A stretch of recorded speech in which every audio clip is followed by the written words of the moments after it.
Yo, what's good, everybody? Welcome to Unfair Sports, where we take a pensive approach to the sports conversation. I'm your host, Jay, with my co-host, Jimmy. Thank you for checking us out wherever you're listening to us. Hopefully, it's in podcast form or on our YouTube page. While you are there, listen to the podcast, rate us and review us, and give us 5 stars. You don't think we deserve it? Meh, let's give us 5 anyway.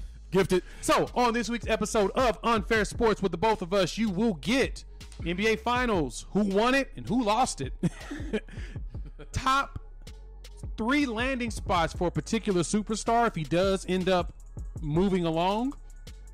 A former legend of a team blast his former team because of some crazy stuff. And ESPN's top 10 running backs. Make sure you hit us up on our Unfair fan line, 430-901-1906, and leave us a message, and you might end up on the show. I check them, try to decide if there's anything worth putting out there. So here's your opportunity. Also, check us out on our YouTube page. We do these podcasts as well as in video. So you can find that at Unfair-Sports. Click on the YouTube page, like, subscribe, and sharing is caring. J Master Jam, what's up? What it do, babe? Happy Monday, fun day. It's Monday night when we're recording, so happy fun day Monday. Oh, yeah. We get to talk about some good shit. The quality. NBA action is fantastic. Uncut. We're totally going to ignore like everything that's happening with USA in the Olympics because I don't believe it deserves anybody's attention. Yeah, not happening. I actually expect the Olympics to get canceled in some capacity after everything Half the going team down gets the way it COVID. is. Right. Yep. Dat Rona is definitely going around. So please get back to rocking your mask because I've already started doing that, even though I am fully vaxxed, just because I know shit's going down. With that, Jimmy? Yes. Let's start off with this. Yes. Well, one sporting event that I hope the coronavirus does not touch whatsoever, any more than it already has, is the NBA Finals. Because now things are getting close to the end. Things have gotten very, very interesting, Jay, because we had Game 5 on Saturday in Phoenix, series tied 2-2, and every pundit that I listened to up until that point was not only picked Phoenix, but was very, very comfortable in picking Phoenix. Nobody gave Milwaukee a chance, and that's exactly who won the game. The Milwaukee Bucks went up 3-2 over the Phoenix Suns in a 123-119 victory. A very good game, actually. A very interesting game, especially in the waning seconds of the fourth quarter. So they take a 3-2 series lead back to Milwaukee with a chance to close it out on Tuesday night at 9 o'clock Eastern, 8 Central, 7 Mountain, 6 Pacific. I get it all? Yeah. Yeah, you get it all. You're right. So that will be tomorrow, and we will see if Phoenix stays alive or if Milwaukee hoists their first trophy since before Kareem Abdul-Jabbar was Lou Alcindor. Wait a minute, he was Lou Alcindor. Since Kareem Abdul-Jabbar was Lou Alcindor. Yeah. It's been that long. It's been that long. Yeah. So I think Cassius Clay was Cassius Clay back then, too. Yeah. Yeah. Long-ass time. Long time. All right, so fair or unfair, are the Phoenix Suns officially done in the finals? Jimmy, I think it is actually kind of fair to say. I'll give you this. You're right on the initial episode when we were talking about predictions for the NBA Finals. Mm-hmm. You picked the Milwaukee Bucks because you felt like because everybody else but one person had the Bucks to win the entire series, even though we had no certainties when it came to Giannis. True. You were comfortable with the idea of the Bucks winning it because so many people were opposing them. It was kind of like going against the fade. You were fading the public bet. That's part of it. Basically in Vegas. It's kind of what it is. You're fading what everybody else is doing, and I got to give you those props for that because that was a damn good pick. I had the Suns in 6-7. I felt like it was going to go the distance. It still might. It might, and I just felt like the way that the Suns were playing going in there, they were the hottest team going in. They're also the most healthy. Mm-hmm. This game, to me, though, this last one, woo, buddy, Chris Paul has been struggling the last few games, and it was like the complete opposite of Chris Paul-esque basketball. He's been turning the ball over at a rate that's kind of alarming that we're not used to when it comes to him. So, like, last game, he had only one, so he's kind of getting his health back to normal. But the 3 games before that, when he came back because of that Rona, he had 6 turnovers in game 2, 4 in game 3, 5 in game 4. That's not Chris Paul like. You know what I'm saying? I'm sorry. Yeah, 6, 4, and 5. That's not what we're used to when it comes to Chris Paul. We're used to the one turnover game like we just recently had. But now they have lost 3 straight games. And those 3 losses to me tells me that I think Phoenix might be done. I think it's over in 6 for Milwaukee. I think Milwaukee's going to wrap it up on Tuesday night. I hate to say it, but yeah, it just doesn't feel like – I feel like the veterans in Milwaukee have – stepped up and have finally done what they're supposed to do to make it happen. And they're winning despite the fact that their coach is Mike Budenholzer. I think the Suns and the Suns fans, the whole city of Phoenix, whole state of Arizona, should be depressed this morning, but not for the reason that you think they should be depressed. He said it's depressed. It's not because you lost game 5 and therefore went down down 3 games to 2. It's because offensively, you played a fantastic game and still lost to the Bucks on your own home court. Because these last 3 games, these last 3 Milwaukee Bucks victories, they've won 3 different ways. In game 3, it was a blowout. That was just they were desperate. First game at home, you're re-energized. You had to have that game going down 3-0. We know how that ends. Yep. Game 4, they offensively shut down DeAndre Ayton to 6 points, and Chris Paul only had 10 points. Yeah, Devin Booker had his 42, but you can live with that. Any team can beat this team if you shut down everybody else, even if Devin Booker gets his. Right. Because Devin Booker's going to cook. He had 70-something points in the game in a loss. In this game, offensively, their big 3 played really well. DeAndre Ayton, 20 points, 10 rebounds. Chris Paul, 21 points, 11 assists. Devin Booker, 40 points, another 40-point game. They shot 55% from the field and 68% from 3, 13 of 19. Lord. Fantastic, especially for a finals performance against a good defensive team, and still lost the game. So if there's any reason to be depressed, it's that they beat you 3 different ways, and you had every reason to win this game. 95 nights out of 100 against this team with this offensive performance, you win this game. This just happened to be one of the 5 that they didn't pull it out. So if they couldn't pull it out by playing that well, the big 3 are not going to play like that when they go to Milwaukee because it's just not going to happen that way. So I'm depressed. I'm not counting myself out. And the Suns fans, they shouldn't. Neither should you, since you picked them, because they can still find a way to win. I don't know how they're going to do it. It seems like Milwaukee has their number whichever way the game goes, but they should be depressed. They should be, just because you're almost out of hope doesn't mean you're hopeless. Ooh, man. So I don't know how they're going to do this in game 6 to force a game 7 to go back to Phoenix. Maybe you do. Maybe we can come up with some ways that might actually help them and Monty Williams and the coaching staff.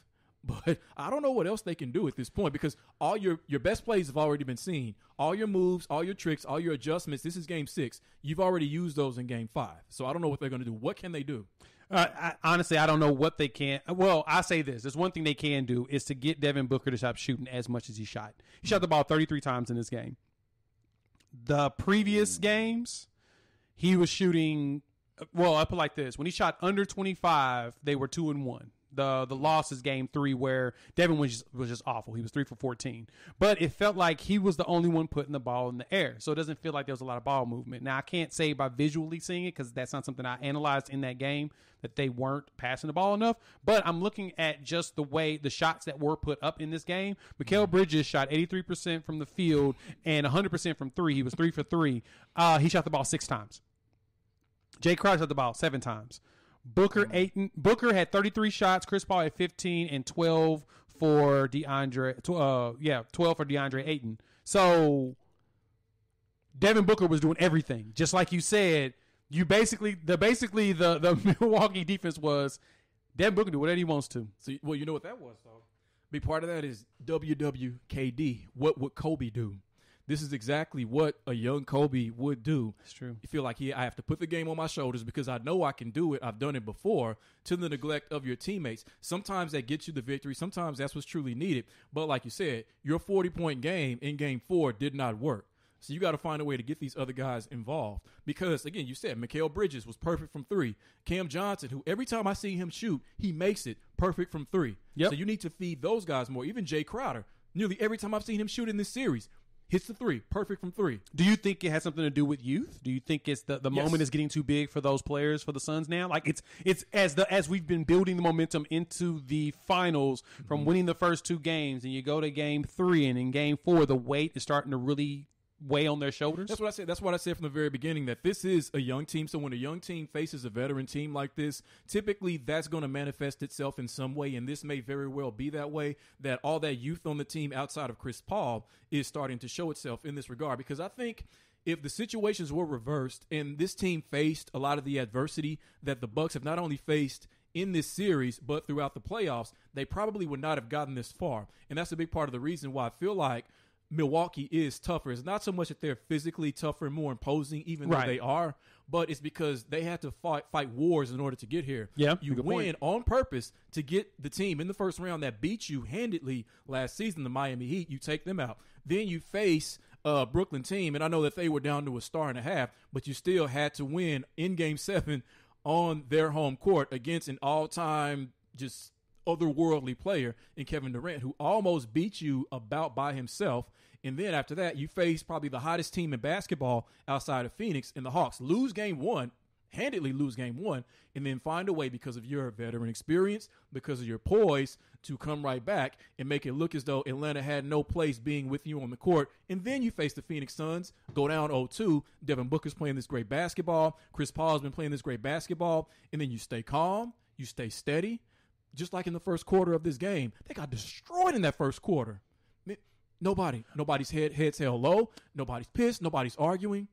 And then came all the way back quickly. Hey, when they were down almost 20 through the first, I was like this. Okay, so we're doing this in Phoenix. Here we go. Here it Phoenix goes. is finally taking control. And this has been a big debate about this finals, in which I think we should definitely talk about this more on our post. We're going to do a post-final show and talk about how the finals went or whatnot, because people are asking the question, is this the best finals we've had since, 13? Is people are going that far back? No. So that's a question that's something we can look at, because when I started examining the numbers, 16 wasn't as good as we thought it was. It had a great ending, but it was not as good as we thought it was. Was that the Cleveland year? Yep. It was not as good as we thought it was. Last 19. That was the Kawhi year. Yep.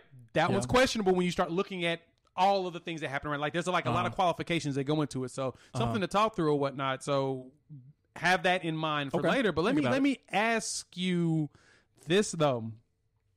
Did Drew Holiday redeem himself in this game?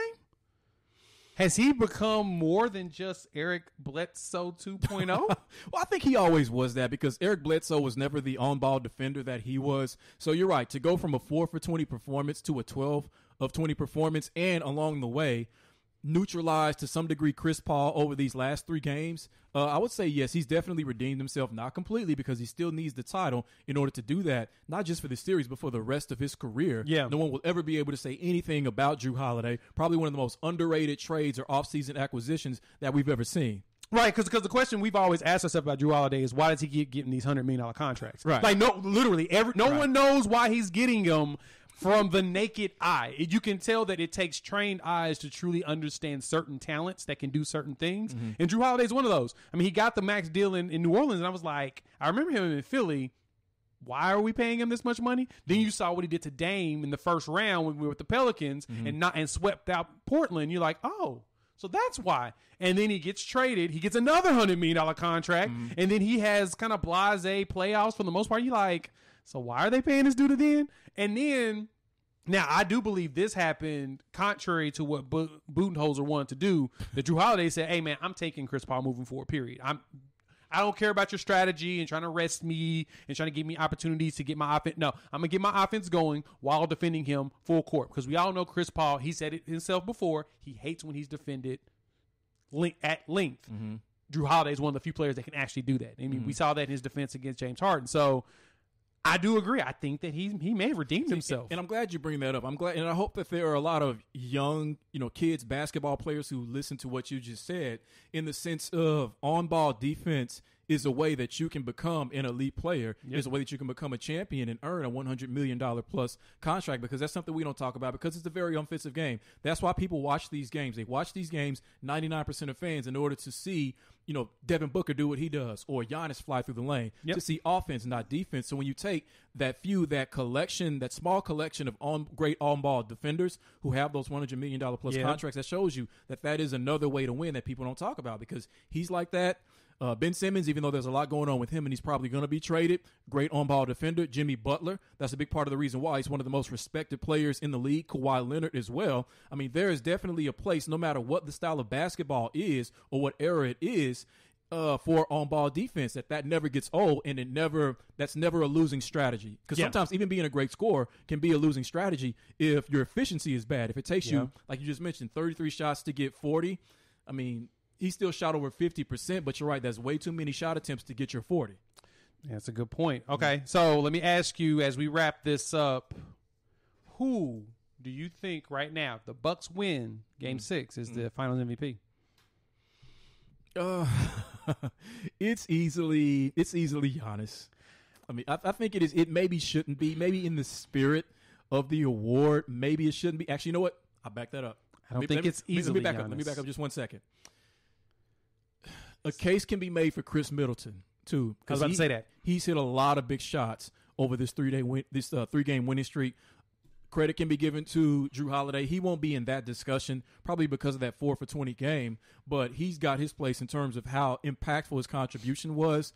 But I think it will be Giannis. It will go to Giannis. He's the superstar. He's the back-to-back MVP. He's the one who, as I predicted wrongly, will be back by Game 4 with the team down 2-1. Team was down 2-1. He didn't come back Game 4. Came back Game 1. Which shows you that he is just unbelievably superhuman and has played well throughout the entire series. He has really been the best player in this series. And honestly, you might be able to say that Giannis and Chris Middleton may have been the two best players in this series. As great as Devin Booker has been, honestly, I don't know if his performance overshadows Middleton, because Middleton, he does a lot of things you don't pay attention to on the defensive end as well, which is why I am now glad Team USA, he's one of the people that they chose. Yep. But it's going to be Giannis. All the commercials, all the advertising, all the focus, you got to elevate your star. He is one of your stars. Yeah. He might actually become the face of the league now if they're able to win this series. So it's Giannis. Yeah, I agree. I agree 100% on that. I think that Giannis is going to end up winning it. I do think there may be an argument for Chris Middleton. Mm-hmm. May not be a very strong argument. Well, what about this? What if Chris Middleton has like a 40-point game? And let's say Giannis is good. So let's say Giannis is like 20 and 12, but Middleton is like 40 and he's big in the fourth quarter. Do you think that'd be enough to elevate him to the NBA Finals MVP? Well, see, that's the thing. So I went back and looked at the numbers or whatnot. They have basically alternated who was the top scorer. And there was one game where Middleton had 40, Giannis had maybe 17, 20. And then Giannis had 40 and Middleton had 17. Middleton has 29, Giannis has 20, Giannis has 20, 28. Middleton has 21. It's literally been an alternation throughout all of this. So I think that the person that has the best, forget it. Giannis is going to win it just because it's Giannis. Right. He's already got it. So what if Phoenix is able to come back and win in 7? Do you think Devin Booker's going to get the award, or do you think Chris Paul? Devin Booker. There's going to be arguments for Chris Paul, which I think are going to be ridiculous. There's no argument for Chris Paul whatsoever. Even with his leadership of getting them to the finals, I think that he deserves all the credit for that. But winning finals MVP, it's going to be Devin Booker, because Devin Booker's the only one really getting buckets for him. Only key for Phoenix to win Game 6, get Giannis in foul trouble. So DeAndre Ayton, make him foul you. Do something. Get him in foul trouble. Get him off the court. Get him off the court. CP3, need 30 points. Booker, 30. 6 or 7 fewer shot attempts like you were talking about. Give me 24 shots. Okay. Whatever you can score off 24 shots. If you can say under 25, right. I feel like you're getting more people involved, and it doesn't feel like it's a whole bunch of volume. Right. Keep count. Six shots a quarter. Yep. That's it. There you go. Keep it count. All right, well, with that, we do this every Monday here on Unfair Sports. We like to provide you all with a little bit of news. And now, Jimmy has the news. Do I? Thank you, Wendy. Oops, he's lost it. So, Jay, the Washington Wizards have made their head coaching hire, and it is none other than Wes Unseld Jr., son of the Hall of Famer, who was an assistant at Denver. He is now going to take over as head coach of the Wizards. So looking at the current construction of this Wizards team, and you know who your top 2 players are as currently constructed, What do you think he needs to do in order to make this Wizards team better? Youth development. They've got a lot of young players. Rui Hachimura, he's pretty good. Yep. Is it David Bertans? Bertans? Yeah, Bertans. Davis. It's Davis. Always the D and the S always throw me off. But anyway, he's a pretty solid piece. They just need to develop the youth. And if they can develop the youth, I think that they have a chance. I say try to get at least one free agent or maybe two free agents that are pretty cheap but that are underestimated. I mean, there's a lot to be said for that because they do have a few pieces. Is that really on him though?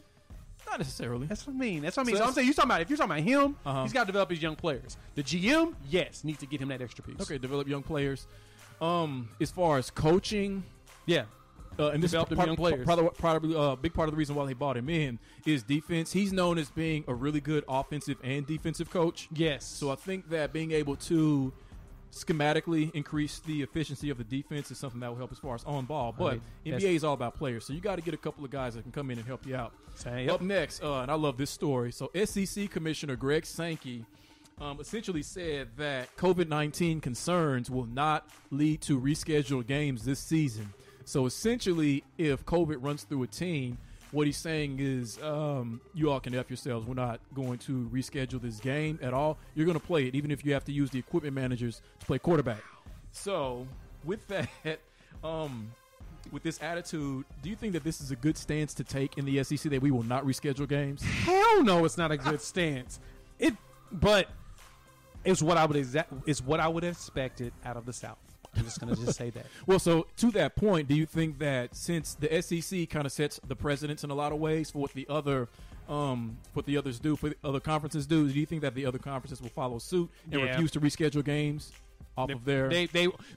Everybody but the Big Ten and the Pac-12, they hold themselves to a higher intellectual level. Mm-hmm. So because of that, they will probably be a lot more flexible. But I think every other conference is still going to follow suit. I mean, you probably have a point because if it's Friday, let's say Alabama's getting ready to play Kentucky, and it's Friday, and Kentucky returns 15 positive tests, you can't send Alabama out there against Kentucky. You can't send Kentucky out there either because you still don't know who has what at that point. Exactly. So because it takes about 5 days for you to even really test positive anyway. So right. Because initially I was like, all right, we've had essentially a year to prepare for this. We went through this last year, so this year your team should have it together. But certain people just aren't going to have it together, especially in the South. Yep. All right. Lastly, so Team USA basketball men's lose another one that they need. Zach LaVine has entered the COVID protocols, was not on the plane to Tokyo, which may not necessarily mean that he won't play, but let's say for sake of argument that he doesn't play and he's lost, just like Bradley Beal. Who should they replace him with? Man, go ahead and just call up Trae Young. Put that boy on that team.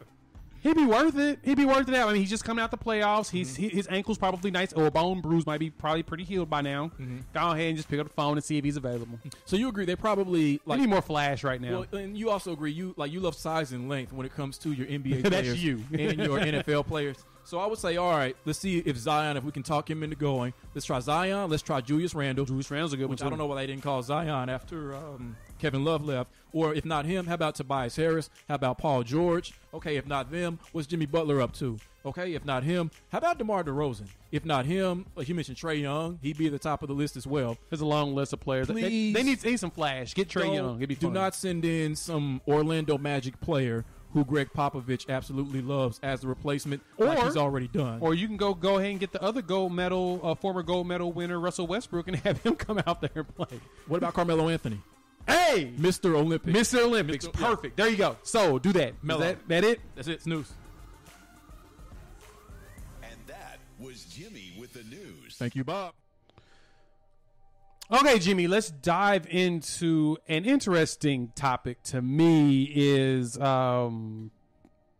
basically predicting trades or getting ideas around where to send people, right? We love that on the show. We love doing stuff like that. And that's one thing I do love. I'm not a big fantasy draft guy or a list guy, but I love trading people. He's a list and draft guy. I like to do hypotheticals around actual trades and movement. So, yeah. On Jimmy's solo show, if you go listen to that one, what was the name of that title of that one? Out of Dame Time. Out of Dame Time, as we're going to be talking about Dame Time. Go listen to that one. Jimmy kind of talks through how, which I loved your opening monologue. It's fantastic. fantastic. Thank you. About people lying to you. I love it. It was a great monologue. Go listen to that. Thank you. And with that, we have Dame here basically saying that that whatever the report is that he's going to request a trade is a lie. That he doesn't believe he's not going to request a trade. But then he goes in and basically confirms that it's true by talking about the dysfunction and how he wants the operation. How he's conflicted. Sense of urgency. Can't sleep. Can't eat. He doesn't have taste or smell anymore because of it. It's all the stuff you get from relationships when people lie to you and say they want to be there and they really don't want to be there, or they want to be there and they really want to be there. Anyway, I'm trying to figure out now where exactly will Dame Lillard end up. I said this from jump. You can check some of the old videos and quote me on this. Dame's not going anywhere. He's not going to get traded. Portland's not going to send him out. But if I am wrong and he does get traded and sent out, he's not going where he wants to go. And since I know he's not going where he wants to go, because if I was Portland, I would not give him what he wants. He just signed a 5-year extension, 4-year extension, and he's got 3 years left. Why would I give you what you want without taking the best package for me? So we're going to talk about where we should send him. And Jimmy, you told me that you had some spots that you felt like were strongest candidates to take on our man Dame Dollar. What you got? Well, and I came up with these in the sense of which organizations are going to be the most aggressive. And it's typically organizations who feel like a lot of teams could say we're a Dame away either from being in the playoffs. I think really any team could say that, but there are a few teams who could say we're a Dame away from actually winning a championship, which is the very thing that he wants. Yeah. This is what this is all about. He's already got his money. He wants to go somewhere where he can win a championship, and he's realizing that Portland's probably not going to be the place that he's going to be able to do that. And then I looked at it also from his perspective, combining his perspective with where I think he would want to go, just from my own intuition, as well as some of the rumors that have been kind of swimming around out there. And sometimes I include those rumors in news just in case one of them actually happens to be true. You can say you heard it here first. Exactly. So my number 3 spot, if I'm Dame, and I think this organization would be aggressive in coming to trade for me, is the 76ers. Because we already know, and we've already talked about that, most likely Ben Simmons is on the trading block and they are looking to shop him. And he is an all-star. He's 24, still a unicorn, has to learn to shoot the ball, period. But outside of that, he's 24 years old. He's got a lot of value. So I think that Philly, in a way, can fit Dame because Dame is a very tough player. I mean, where he grew up in Oakland, he's a really tough player. And Philadelphia is all about being tough. It's all about being knocked down and picking yourself up, just the ethos of Rocky and Creed and all that. So I think that it's a tough city for a tough player. I think he would fit there. They have an established coach. They have an MVP level big, and I think that they also have a good wing scorer in Tobias Harris. So a lot of the scoring load isn't going to be on him, or a lot of the defensive focus can't be on him, because if you focus too much on him, Embiid's going to kill you. You focus too much on Embiid, Dame's going to kill you, and Tobias Harris is as well. So I think that with Ben Simmons and including some picks and maybe a couple of other players could be aggressive enough in order to get him from Portland and bring him into Philadelphia and solve what you perceive as your Ben Simmons problem. That's I'll true. say Sixers 3. I like the Sixers pick. I'm there with you. They are a Dame away. If there's one team I can think of in the league, I believe they are that one. Especially because of Dame's range. Add him with the Tobias Harris, who gives you a big wing that maybe not the best at getting his own bucket, but can do enough in some games. He can have enough up games to help go with what Dame would provide. It will take a lot of pressure off of him too. Yeah. And then of course Joel Embiid, who does everything not only in the post but also can play out at the perimeter by knocking down treys. He shot damn near 40% from 3 this year, which is obscene for a big man that actually is a back to the goal type guy, which he is. That to me, you add Dame to that equation. Yeah. That's a big one. The only problem with that is he gets over there and he's so happy, he's so elated. Now I can sleep. Now I'm with a contender. I got a coach that I believe in. And then he looks a few miles down the road and he sees Brooklyn. It's like, oh, yeah, I forgot about that. I got to deal with them. Yeah. And then he looks a few states north and he looks at the world champion Bucks like, damn, I got to deal with that for the next 2 to 3 seasons. So that is problematic. That's why they're number 3, a big part of the reason why. Number 2, Golden State, who a lot of the rumors thus far in terms of a landing spot has been Golden State. So really with Dame, why would he not in a sense, want to walk the path of Kevin Durant and go and compete for rings with probably the two best shooters that we've ever seen, who play a fun style of basketball, who move the ball, whose owners, will get you what you need. Yeah. Brand new $1 billion arena, the Chase Center as well. And you already know they're a championship organization because they just got done being a dynasty, and with you, they could become that again. So, and this too, like, let's say Dame does care about the situation that he leaves the organization in, that they can give them plenty. They got two players that they can give them, Wiggins and Wiseman, 2 W's, and the number 7 and the number 14 pick to use that to build around C.J. McCollum, who becomes your centerpiece. So you leave them in a good condition, not a good enough condition to beat you in the playoffs, but a good condition, and now you get Steph and Clay for the next 3 seasons and Draymond Green. So if I'm him, I'd love going to Golden State. I hate the idea of him in Golden State just because of all that range shooting. It would make sense, especially if Clay comes back healthy or at least 50%. Well, I can imagine Clay coming back at about 70-something% because of his age. You take that. I would take that because mainly because Clay's game is all about spot up 3. So you get him just shooting. Oh yeah, that'd be fantastic. Right. So Dame facilitating. The only issue you run into is that him and Draymond. Dame would have to, in a way, change his game when Draymond's really out there with them to where he's more off the ball like Steph. Now, I could see both of them basically pulling a Rip Hamilton and just running around the damn court nonstop, catching it and just putting that bad boy up. That would be a very obscene situation. I think the only issue I see with that trade actually happening, even though the assets are there, is that the Trailblazers would trade within conference. Mm-hmm. Okay. That's my only hang up to that. Yep. But it's a good pick. Okay. And I was really struggling with putting Golden State either 2 or 1. Can you guess who number 1 is? East or West? West. Ain't nobody in the West that really got no at. The Denver Nuggets? That is a problem. No, not Denver. The Los Angeles Lakers. Again, look at it through Dame's. I'm going to get to that, but look at it through Dame's perspective. All right. My 3 pick, the Sixers, he thinks to himself, I think we can win a title. Number 2, Warriors, he thinks to himself, we can win the title. Number 1 to the Lakers, we will win the title. Right? Again, from Dame's perspective. Because the obvious, yes, you get an Anthony Davis who's should have a chip on his shoulder with how unhealthy he was over this last season. You have a LeBron James who's nearing the end of his career. He's got probably one more championship in him. And you know that after he leaves, you're going to own the Lakers. You're going to own Los Angeles, which is a whole hell of a lot better to own than Portland.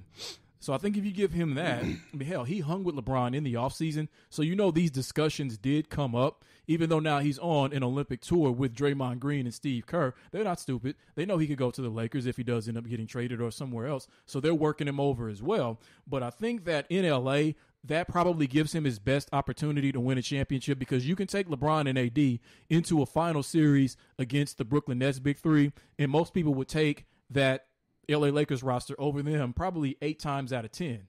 So, yes, the problem is the Lakers don't have the kind of assets that the Warriors and the 76ers have because if you're the Lakers, what can you offer them? You don't have a draft because of Anthony Davis. Who do you have? Kyle Kuzma is inconsistent as he is, and Montrezl Harrell, who's on a 2-year contract. I don't know if it contains an opt-out to where he has player option. Okay, so you can't trade him. Unless he opts in. If you don't opt in, you can't trade him. So they have very little. We can offer you. They have Contavious, Caldwell Pope, and Kyle Kuzma. We'll give you KCP, Kuzma, and THT. That's it. That's the best we got. Oh, and THT is an actual restricted free. Actually, I think he's either restricted or he's a free agent this summer. So I'm looking at their salaries right now. This is who they have on the contract for next season. Alfonso McKinney, player option. Okay. I mean, team option. Never heard of him. Marc Gasol, exactly. Kyle Kuzma. Yeah. Lowell Dang, which his salary's still on there, but he's not on the team. It's like a Bobby Bonilla type thing? They've been owing him money. This is last year. He's on amnesty. Harrell has a player option. Contavious Caldwell Pope at $13 million. Anthony Davis, LeBron James. They have no one on that roster. They have no options whatsoever when it comes to it. So I'm going to go to counter of your top 3. I like that. Sure. I'm going to counter those top 3. Okay. With places that Dame would end up because he doesn't have an option. So this is more realistic in terms of what the organization would do. Okay. So this is organization. You gave me the Dame. Yes. This is Dame. This is the organization. All right, go for it. All right, organization. Number 3 spot. 76ers. I do like, that's what I say, I like the idea of the 76ers mainly because of the Ben Simmons piece. He's still young, 24 years old. Add him with CJ McCollum. Needs you a point guard who can help CJ just do his thing and get open. All you do is build and add additional pieces, add some shooters to the roster with CJ. CJ can be the lead, but at the same time, Ben Simmons still strong at facilitating and defense. Gives you that big guy you need to be able to help, hopefully get your team over the hump. The question you have to ask yourself is, with that, can you help Ben Simmons get at least a mid-range game? He doesn't have to be able to just shoot lights out, but be able to get some good floaters in on a consistent basis. That's a good point. You get his game there, I don't care about the threes. Give me the floater, he will be dangerous because we've watched him score 40 points before. Give me those floaters, he can do it again. Okay. All right, so that's 3. 2, Boston Celtics. Perfect opportunity for them to go ahead and snag them.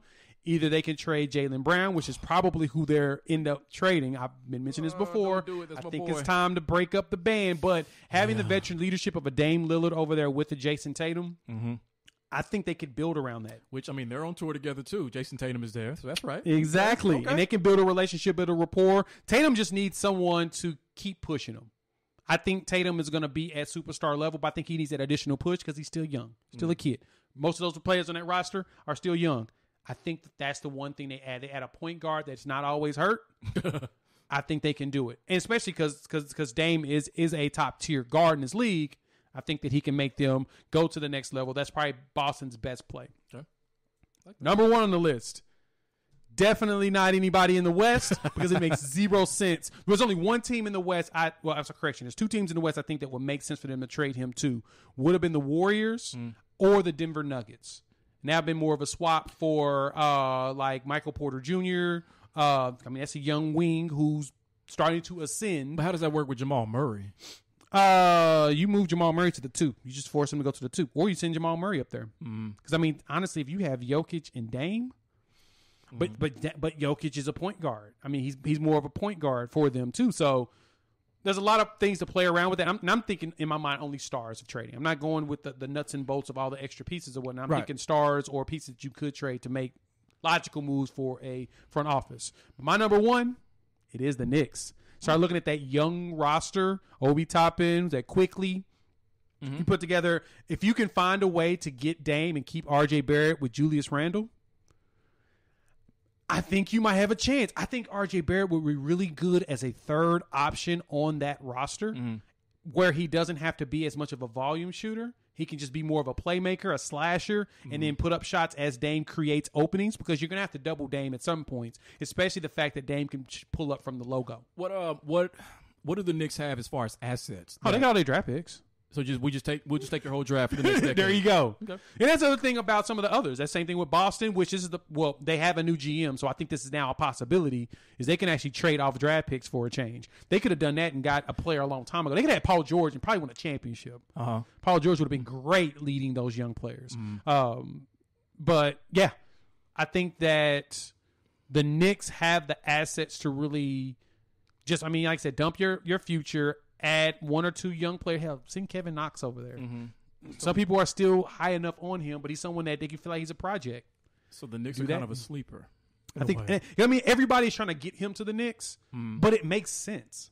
But that's only Knicks fans and Stephen A. Smith doing that, right? Because they've been trying to get Zion Williamson there. They're trying to get since he was in high school. Zion wants to go there. He will go there. That is true. That is true. Zion will go there one day. If he gets the option, he's going there one day. But I do believe that the Knicks, if their front office can put together the right package of young players and draft picks, hell yeah.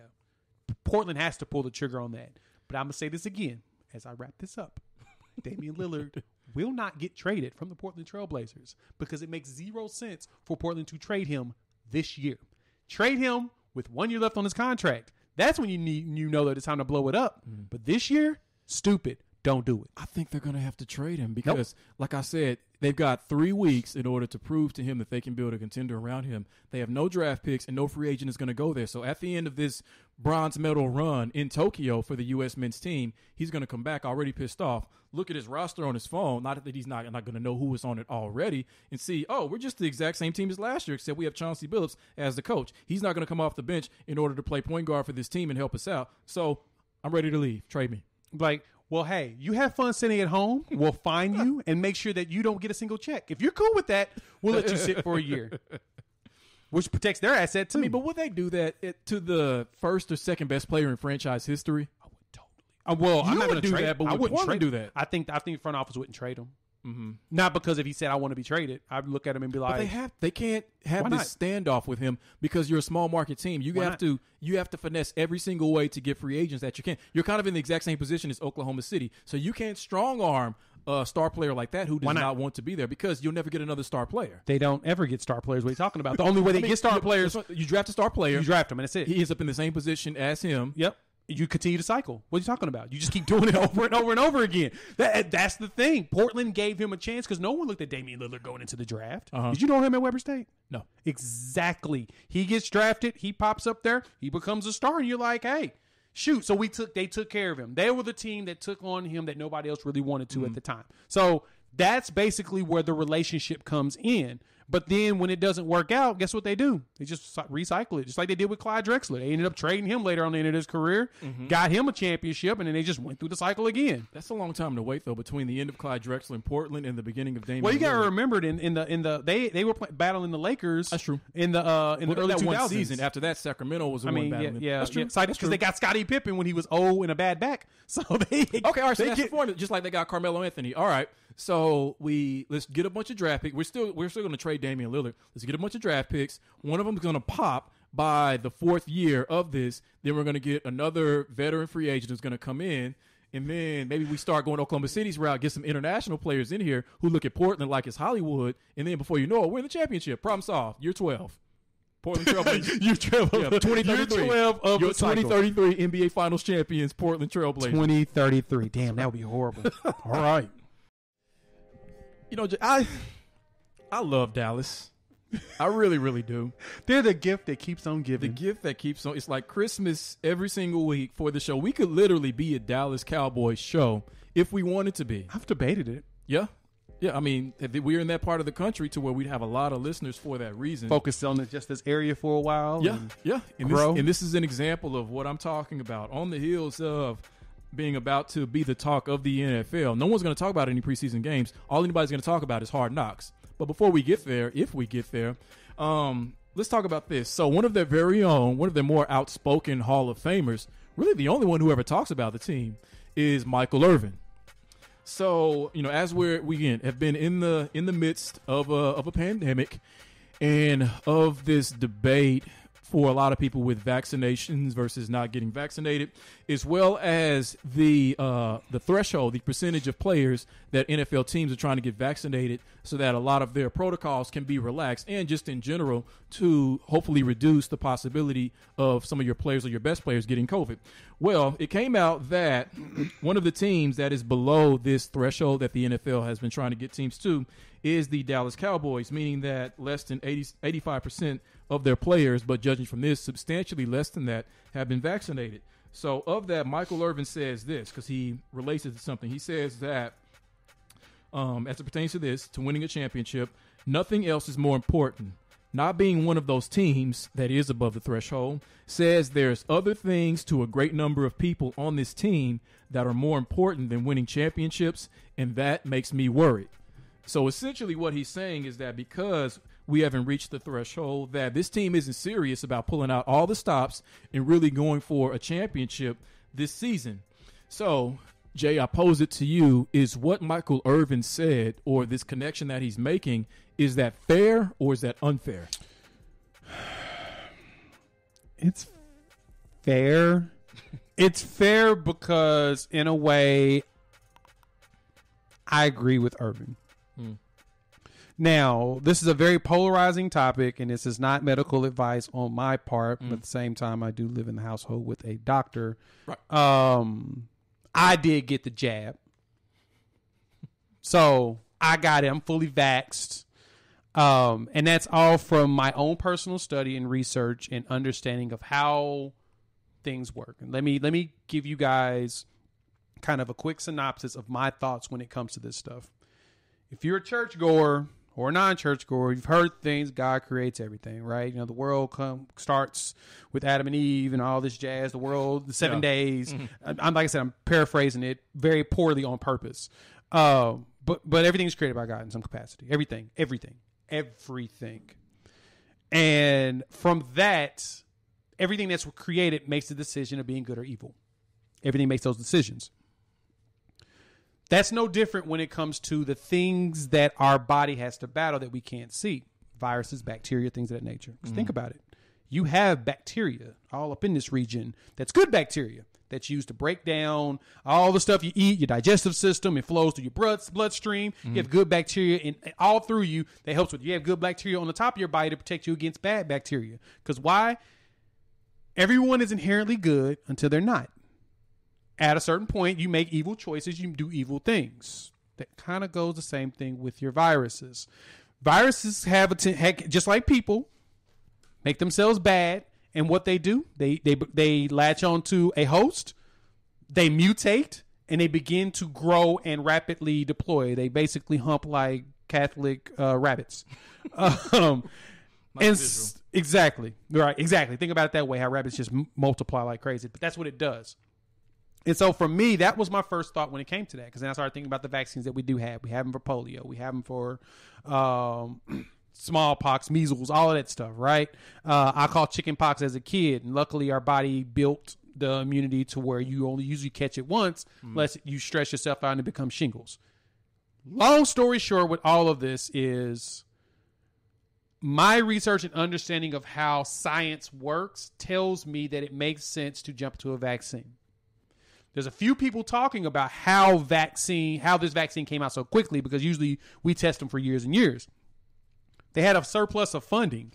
All the funding was flooded into this with multiple people researching it, so it's easier to do it. Typically, most of this stuff is underfunded. We don't fund anything properly because capitalism. We like to spend money on other stuff, not actually taking care of the people that live here. So I'll get off that soapbox. But my point is, when it comes to this statement that Irving says that this could be a hindrance to them making it to a Super Bowl, because why? It requires sacrifice.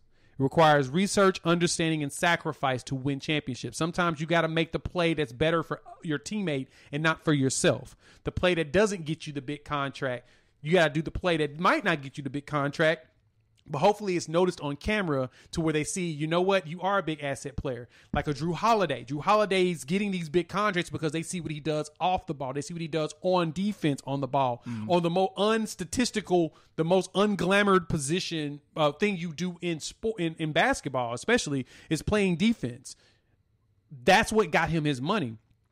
He sacrifices his offensive game, the offensive output, to play defense. And for the Cowboys, in my personal opinion, the sacrifice of making sure that no one is quickly spreading this and getting severely sick from this, to me, is way more important, especially after all the research over the last year where we've learned a lot from this, is more important than everyone saying, well, it's my body, my choice. That's cool. Be that person. But at the end of the day, if you end up getting sick from it, and it starts rapidly growing in you and spreading faster, you might cost yourself your career. And that's my thought behind all of that. You can agree, not agree, I don't care. Because it's what I feel behind it. It's what I feel behind it, my research, my thoughts, all of that. That's just what it is. That is an interesting... I did not think you were going to go in that direction. Very interesting. You went from Catholic rabbits to the beginning of the Bible, to football, to bacteria, to basketball, it all comes together. Yeah, make sure you clip that. That's very unique. That's one of the most unique takes you've had in the 4-year history of this show. I appreciate it. I think that what he said is fair, but not for the reasons that you would think. One thing that actually disheartens me about this is that clearly Michael Irvin does not know this team or the last 10 to 15 years of this team very well. I mean, we see him on ESPN and we laugh. It's entertaining when he goes back and forth with Stephen A. Smith and he's sweating through his suit and his glasses about to fall off. God, he sweats. About to bust a blood vessel trying to defend this team. But he said this in what I read. There are other things to a great number of people more important than winning championships. why did falling below this vaccination threshold finally get him to see and understand that for years there have been other things more important to this team than winning championships? Good point. He is right, but it's not because of the vaccination threshold.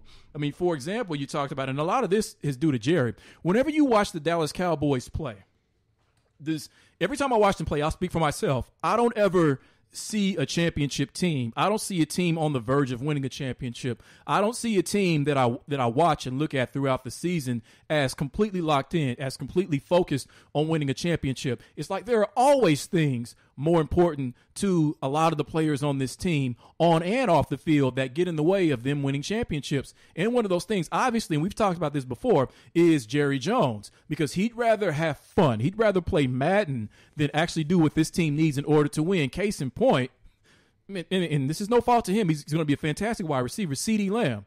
When he had a chance to get him in the draft last year, and what did he do? Instead of drafting defense, which is what you truly needed, you drafted a number 3 receiver, which is what he was this past season behind Cooper and Gallup. And what did that get you? A defense that embarrassed your franchise with how they played essentially every week. When one guy, a lot of times, one guy's not going to fix all your problems, but one guy can make a hell of a difference on the defense. Ray Lewis on any defense, just one guy can make a hell of a difference. So that tells me Jerry Jones has been one of the big distractions, or has been one of the ones who's created distractions to where other things have been more important to this team than winning championships. You talk to any Cowboys fan, or a lot of Cowboys fans around here, they will say the exact same thing. Jerry doesn't care about championships. He wants the team to be interesting. He wants to increase the valuation of the Cowboys, which, I mean, it's fantastic business as you're the most valued franchise in the world, but you are never in contention for championships ever since the last one you won 27 years ago. So he's right, but not for the reasons that he thinks he is. Overpaying Zeke Elliott when you shouldn't have, and when you didn't have to, early, when he still had years left on his contract. That's a distraction. Overpaying DeMarcus Lawrence, who was just a beast before he got paid, and now a lot of times he's MIA for games at a time. I don't know what's going on with him because I was a fan of his. So there are always distractions. Now you have Hard Knocks coming into your building for 4 weeks, and all the things that they're going to see, all the things that you're going to do in front of the camera, your focus is going to be not on this team meeting that I'm in, but on what I can say in front of the camera in order to increase my brand. No, I mean, you make a good point. I mean, I'm looking at this draft real quick because you made some valid points. You had Kenneth Murray, Jordan Brooks, and Patrick Queen all get drafted after CeeDee Lamb. And A.J. Terrell was the pick, A.J. Terrell was a pick above CeeDee. But, yeah. Didn't think of it that way. You did go on a different angle. That was actually one really good point. So yeah, I'm totally with Irving on this. Probably wasn't the best approach to it on national television like this.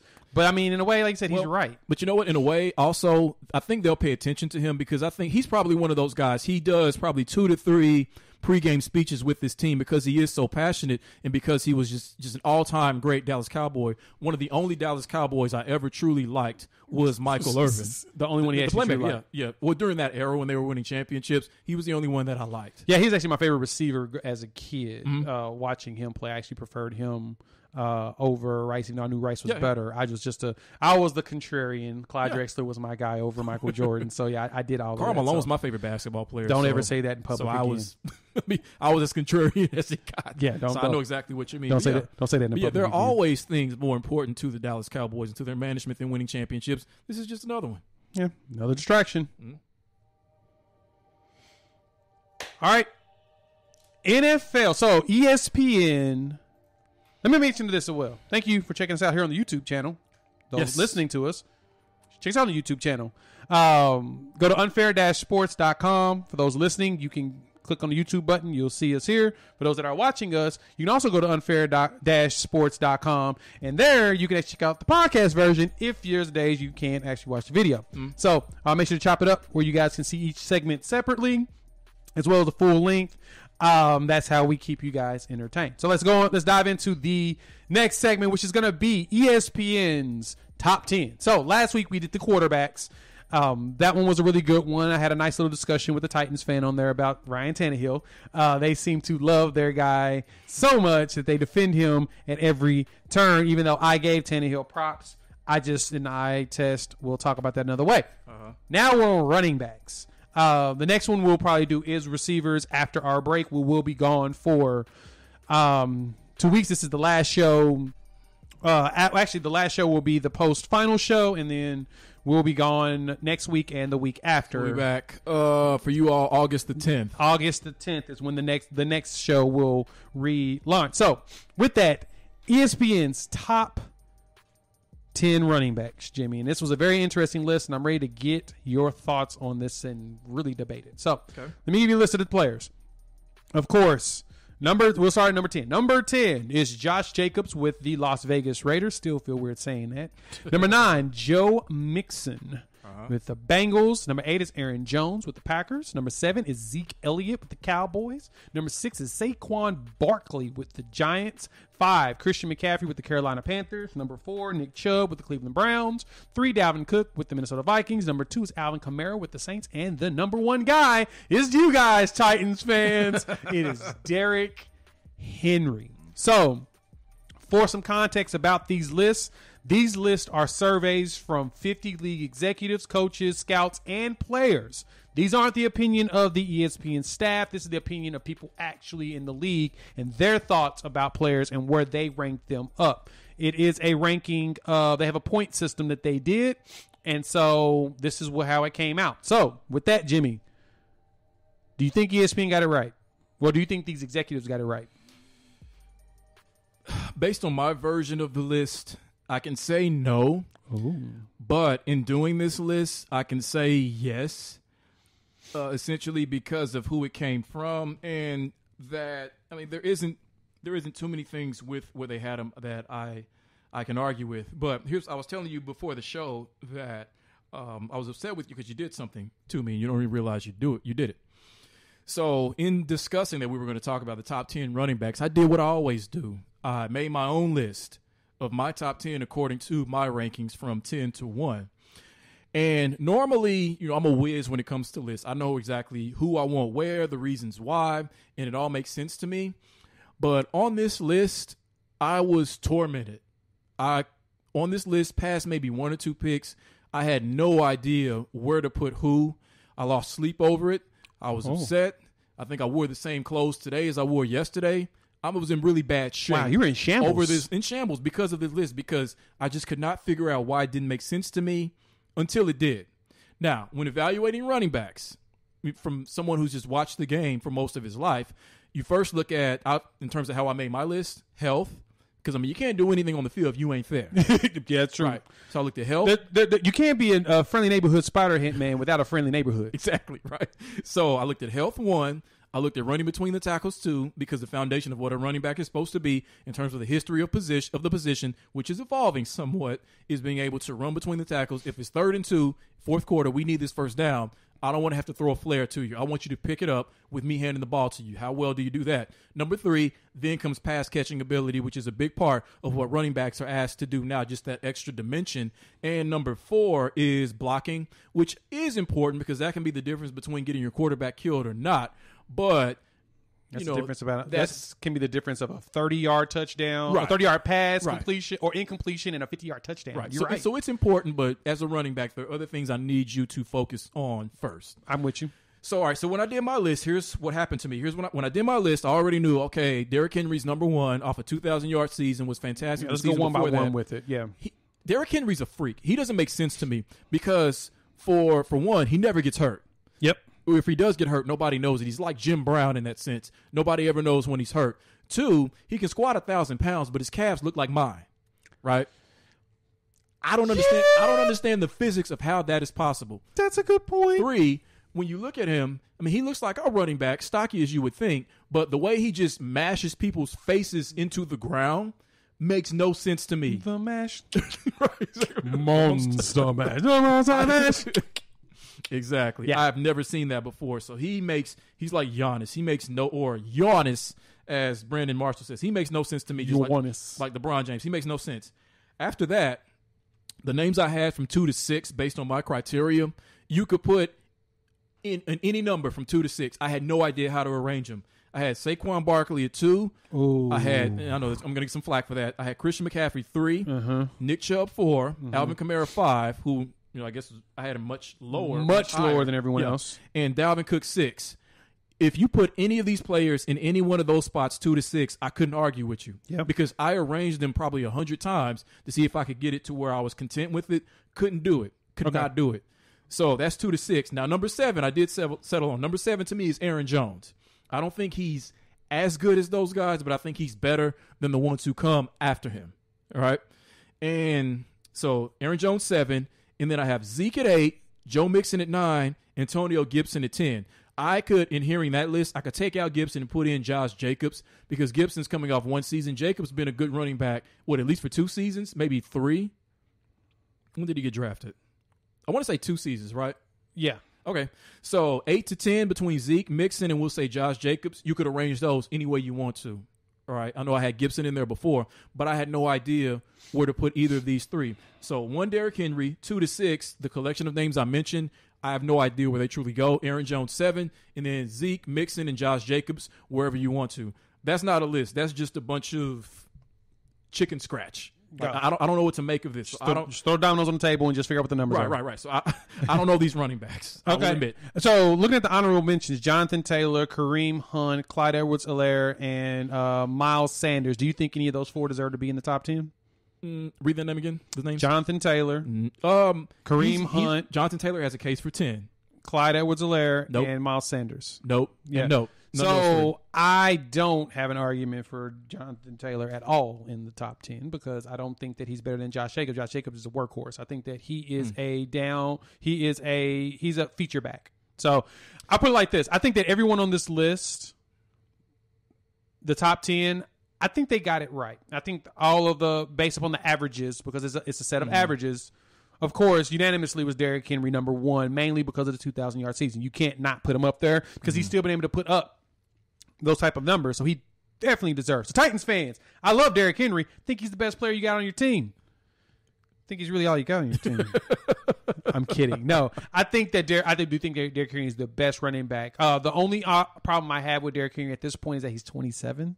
And he has a lot of miles on that body. Well, see, not as many as you would think because they played it smart. He wasn't the feature back until year 3 or 4. Yeah. So they had, I can't remember exactly who it was that they had. They didn't have CJ2K at that point. No, I don't know why I'm thinking Lindell White. I'm like, Jesus Christ, that was like 15 years ago. But they had someone in the Lindell White role who was able to take some of the carries off of him. I know they had Deion Lewis, too. I don't know about last season, maybe the season before that, something like that, from the Patriots. DeMarco Murray. They took DeMarco Murray's miles from Dallas. Yeah. They basically, after Dallas put the miles on them, they took the leftover. Teams don't really do that anymore, or as much as they should, in order to preserve the longevity of a back like this who could be just an all-time great player. I mean, he was a Heisman Trophy winner, so they knew that the potential was there. So you don't see that a whole lot. Just like Saquon Barkley, day one, you're the team, franchise on your shoulders, run for 2,000 yards. Yeah, they did give him a break, having DeMarco Murray basically carry most of the load the first year. The second year, they were just about split, and then from there, Derrick Henry basically was as a feature back. He's getting, 200 his third year. He got 300 his fourth year, and then 343 his fifth year, where he hit, 378 his fifth year, where he actually broke the 2,000-yard season. Now, like I said, I like Derrick Henry at that, and I felt like that's right, mainly because he's not going to hit 2,000 yards again. Right. Now, do you like Kamara at 2? Because even if I don't know exactly where he falls in this, I would feel comfortable with him not being 2. I like Dalvin Cook at 2 because I think Dalvin Cook did a little bit more than Kamara did last year, just a smidget more. See, here's the thing about Dalvin Cook. He's better at running between the tackles than Kamara, but the thing about Cook is, this was part of my struggle, is that he's got an injury history. I mean, how could you not play in that position? Chubb missed some games last season.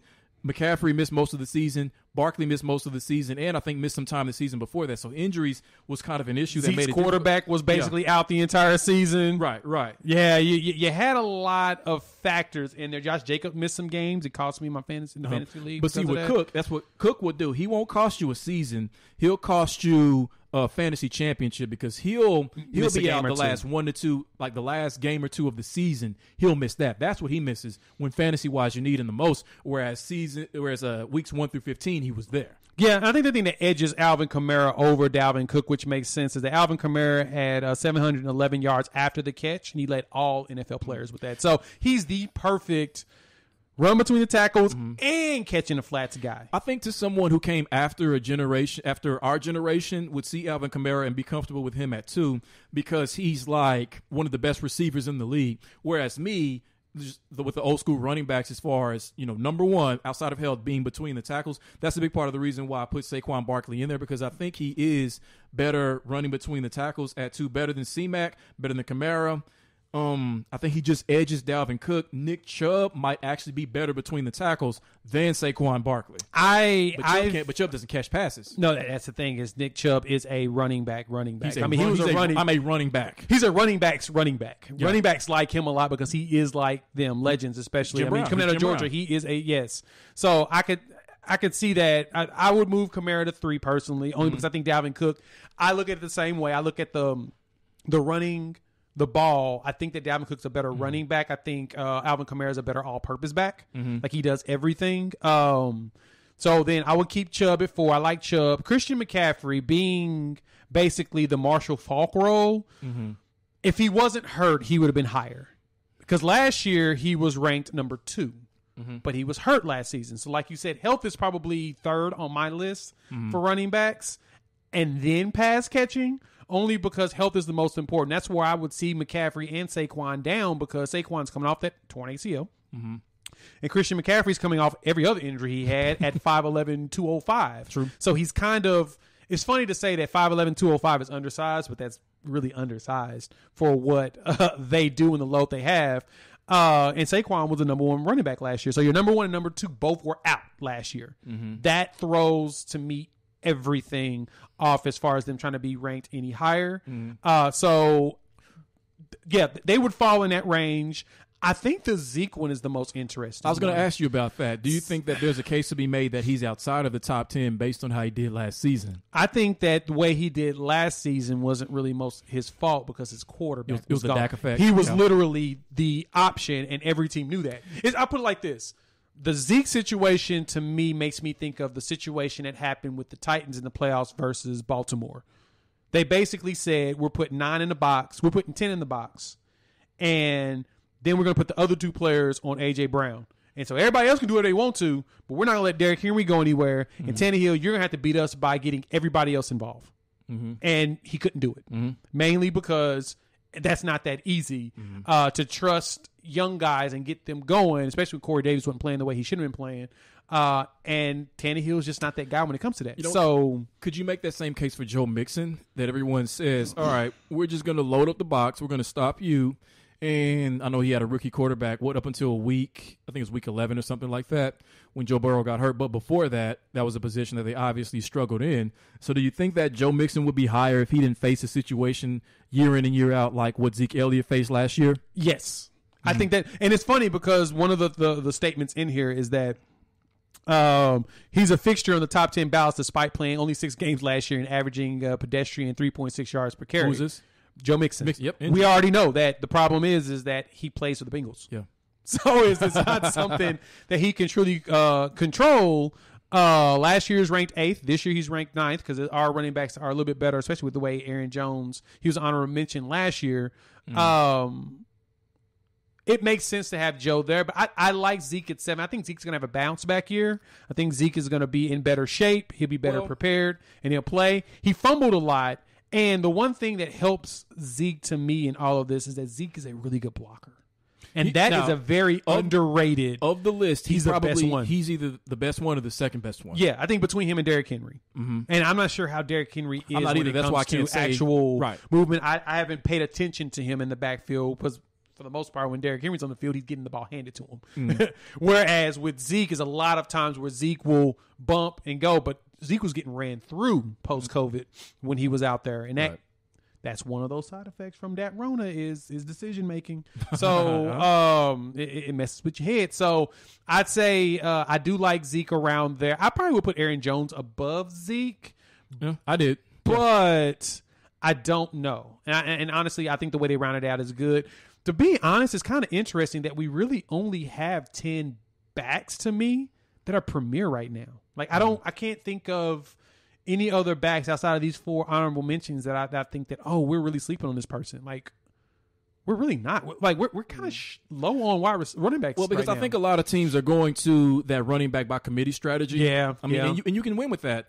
It does work. Yeah, I mean, your team last year with Bucks, Fournette and with Jones, I think both of those are 1,000-yard He's not even on the list, which is very interesting. Who? Fournette. I mean, he only had like 400 or 500 yards last season. Well, I mean, I get that, but at the same time, there's a chance that he could be the feature back for the Buccaneers. Talent-wise, yeah, because if you would have done the year before that where he had like a 1,300-yard season or something like that. He's still young. Yeah, he's still young. So I think a lot of teams are discovering that you can win that way because even with the Kansas City Chiefs, yeah, they drafted Clyde Edwards-Helaire, but before that, they had a committee of running backs, even though one of them, Damian Williams, to me, should have been the Super Bowl MVP. And even my team, the 49ers, that's their strategy. You know, low-paid backs, 2, 3, 4 of them, but they're hungry. They play within the system. They're interchangeable, so they don't have just all this load on their shoulders because that's what happens with these guys. They just get run into the ground and they get hurt. That's true. Why, honestly, when it comes to respect, I would say, and I struggle with this too, like which position do I respect the most just because of what they go through? It's either got to be the running back position because of the pounding. It's either got to be cornerbacks because you're on an island unto yourself, and when you screw up, everybody sees it, and they just play it back again and again. And then it's the quarterback because of all you have to handle on the field and off the field. So I have a tremendous amount of respect for running backs. How they even make it out of one game with the ability to play the next game with getting hit by the biggest, strongest, fastest men in the world. I mean, I don't know how they do it. It's a superhuman quality almost. My ranking of the hardest positions in football has always been corner. Mm-hmm. It's been quarterback, corner, offensive line. Corner, like you said, quarterbacks, they've got to know everything, see everything, understand everything, and that's a really hard position to be great at because there's so much going on. Mm-hmm. Like you said, corners are on an island, and they have no clue where anybody's going. Right. Their job is to guesstimate, look at hips, understand cuts, curves, the way players plant before they make their move. They got so much stuff they got to research, the DNA damn near of a person and all of their habits. And then the offensive line is the exact same thing as the corner. They have no clue where these defensive players are going. These linemen, they have to prepare for linebackers. They have to pay attention to hips, the way people plant to know what direction. All that. It's just mind-boggling how confusing it is. It's amazing. Yeah, it's fascinating, and it makes to me so hard for the casual to be evaluate those positions, and I see why it's tough to evaluate those positions because you really cannot.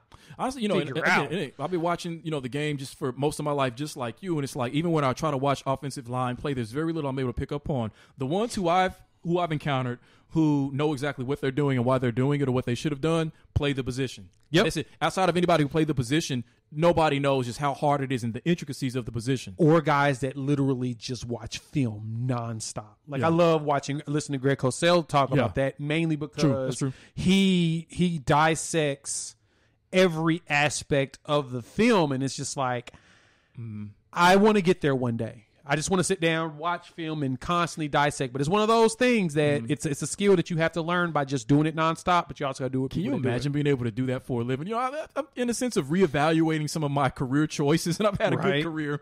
But I'm like, man, you can coming to work just wake up 7:30 in the morning, get showered, get ready, and then go to the office and just watch NFL film. You don't even go to the office. You just go downstairs and you do it in your man cave. All the film, and you're just nonstop. You're on the phone film. And you're just watching film nonstop. You're writing notes and you just nonstop. That's the life. That is the life. But the other thing is too, he does it for 20 hours a day, so it's kind of that's the life. That's a lot. I might do that one of these days. Yeah, NBA film is fun to break down too. It is. Yeah, baseball film not so much. Not so much. Not at all. Right. Jimmy, what's on the room floor? Oh, I've got some good stuff today. There's one story I can't wait. We missed a lot. I almost made a topic out of this. This would have been funny. Bloody. All right. Firstly, the U.S. women's basketball team also headed to Tokyo to try to win a gold medal. Yesterday, defeated Nigeria for their first win in exhibition play with a record of 1-2. Now, the women have won, I believe, 7 straight gold medals for the U.S. But with this 1-2 record, do you think that there are any worries about them making it 8 in a row? Gold medals? Nah, I don't think so. Even though their league is starting to get overcome with international players too. They're starting to see that same thing that the NBA is seeing, but I don't think they have a problem. Their stars are playing. All right, so this was a bizarre incident, and in my last report, I don't want to say it's quite tragic yet in the sense that nobody died, but this was bad. This was something you don't see, and that was the Nationals and Padres played a game in D.C. on Saturday night, and during the game, just outside of the stadium, there was an incident where 4 people were shot. Yes. And like I said, to my knowledge, I don't think anyone died, thank God. But they did require medical attention, as you can imagine. And then the game was halted for a period of time before they concluded. So with that, can you think of what they're going to have to start doing security-wise in order to make sure this sort of thing doesn't happen? Nothing they can do is outside. I mean, what do you do? You got to watch. Just outside the stadium, maybe cordoning off part of the stadium. And we know this is something we know about quite well. A lot of people outside of Oklahoma City wouldn't know that the Thunder, just like how you used to have the Deer District with Milwaukee, they used to have Thunder Alley, where a lot of things were going on. It's a fun place to be. And then a block or two away, not even in Thunder Alley, there were a couple of people who got shot, shut it down. That was years ago, never bringing it back. That was NBA Finals, too. NBA Finals, too. It was 2012. Craziness. All right, so here's the story. I'm not going to pull this up, but you get the idea. All right, so the Detroit Pistons, do you know what I'm going to say? You know what I'm talking about? No, keep going. They have to be one of the most creative teams we have ever seen, because I believe starting this season, they're going to institute a club area just behind one of the baskets at their home game. So meaning there will be the basket, there'll be a row of seats, then behind that will be basically an open club area, an open bar, food, standing area. There's a picture of it. I saw this on Yahoo Sports, I believe. So basically they're going to incorporate this into their games, where you can while watching the game enjoy a drink in a standing club area with a club atmosphere. So in terms of your stadium experience, Jay, do you think this is a good idea or a bad idea? Oh, it sounds like an awful idea. It just sounds like it's just going to just go just bad. But, I mean, it'd probably be cool. I know that, like, in a lot of minor league games, they have those type of, like, little areas, not like a club, but little standing areas and all of that stuff. And that's a fascinating idea. Here's a picture of what it's going to look like. Oh, yeah. That sounds like something that's happened in the G League before. Okay. So that is fascinating that they're going to actually throw that up there. I love it. This makes me want to go to a Pistons game. Now, the problem is they're doing it a season too late. You should have done it last year when there really weren't any players that anybody wanted to see. And you could be like, hey, I'm going to the club. Where? Little Caesars Arena. The Pistons are playing the Raptors tonight. We're going to go there. Word? Yeah. Let's go. Yeah. And then the club just popping off. Third quarter, sweaty game, just the club is popping off. Nobody cares because they're watching what's going on. That sounds like a lot of fun to me. That's an experience you aren't going to get anywhere else. Just like how Jacksonville has that pool area in their stadium, but nobody really cares about it because it's Jacksonville. Problem is, you're going to draft Cade Cunningham, so he's probably going to be more interesting to watch than what's happening in the club. But you know how the club atmosphere can be. Somebody gets upset, start pushing and shoving, and bad things happen after that. All with kids being able to watch what's going on and looking forward to the day when they're 20 years older and they can be a part of the exact same thing. So I love it. If I had a choice this season, forget Staples Center, I want to go to Little Caesars Arena in Detroit and go get a drink at this club. And I don't even drink. That's hilarious. That's a good point. That is a good point. All right. Well, we appreciate y'all joining us as usual here on Unfair, as Jimmy talks about club hopping, and he don't even do club hopping. Right. We love you, Detroit. We love you, Detroit. Thanks for checking us out. Make sure while you're there, if you're listening to us on Apple or any other podcast site, rate us, review us, give us 5 stars. You think we deserve it? Just give us 5 anyway. Gift it. If you're on our YouTube page, like, subscribe, share, because sharing is caring. So, for Mike, Bob, and Wendy, thank you so much for doing what you do best in the background. And for Jimmy, we'll have a post-NBA Finals show. Yep. So, it'll either be after Game 7 or it'll be the day after Game 6, which will be, for you all seeing this now, it'll be tonight. So we'll jump on, probably go live, talk through the finals, talk through our thoughts going into free agency, and go from there. So with that, we'll chop it up with y'all in a few days. Peace. Peace.